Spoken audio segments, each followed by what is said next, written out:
That journey was quite literally a living hell that I thought I was not going to come out of. The crazy thing was, I went into the hospital on nothing but vitamins and air. Then I came out 3 days later with my head spinning, barely able to stand, just to go back into the hospital from withdrawing from the medication they had me on, because the pharmacy didn't have it in stock. That's when the nightmare truly started. But something unexplainable happened to me. I won't explain all the scary details, but that was my living hell. I thought I had truly died. There are things that happen that you'd only see in movies or so. I thought I remember they had started me on another medication. I was seeing rainbows and was visited by a lady that said she was my doctor. She was telling me about these events that would happen in my life, and I would not remember all of them until they already happened. Believe it or not, she was right. Although not all of them have happened yet, I believe she was an angel sent from God to guide me and help me to learn. Then Rodney started working more and more.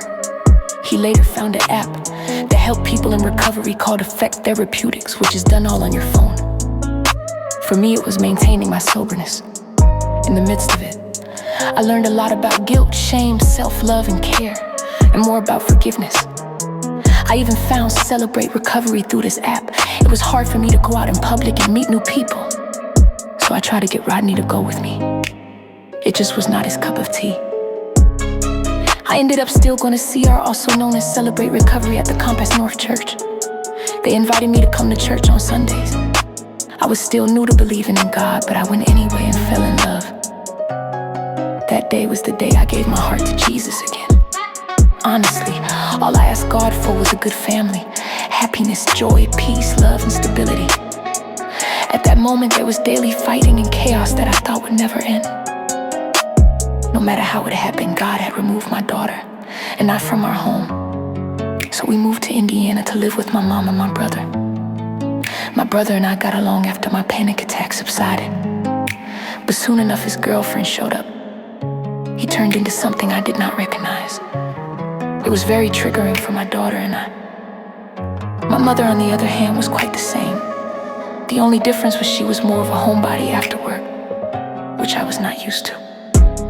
I ended up meeting this guy who an old neighbor friend from my childhood had introduced me to. He was nice and great. But as I got to know him, I could not bring myself to be with a guy like him. He was a guy stuck in the bar scene and some other unmentionable things. This moment was truly my last drink in June of 2024. God had stepped in again. And Rodney and I started talking again. I was about to head to Vegas with this other guy, but God prevented it from happening. Rodney and I later agreed, after spending hours on the phone learning more about the Bible, that I should return to finish selling the house. In my trauma, I was relentless about selling this house, but I felt like everything was against me. We knew God needed us gone, so we ended up back at my mom's. We went on an extreme journey of going through all of our traumas and learning more and more about God. From AA to NA to CR and so many churches, God was teaching us that we couldn't take this journey alone. Addiction is a killer of many and is fueled by the devil. Its effects cause over-the-top anger and very poor judgment, as a result causing poor choices like performing sexual you wouldn't do if you were sober, to hurting the ones you love, and even some you don't even know. It also causes your health to deteriorate. Even after you stop, you still feel the effects it has on your body. Temptation is the #1 recovery killer. Moving forward, Rodney was able to experience my family in a whole new perspective. God knew something was brewing, so he urged Rodney to leave. My family tried to lie and say that they kicked him out, but I knew the truth. This left me upset. Knowing how God works, I knew what they did was not right.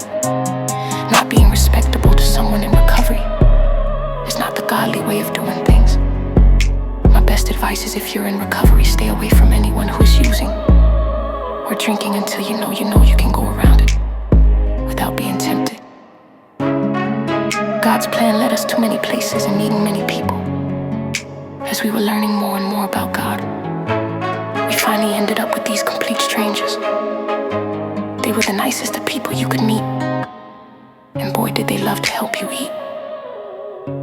They taught us the good things about God and how to get closer to Him, to truly feel and experience His immeasurable power.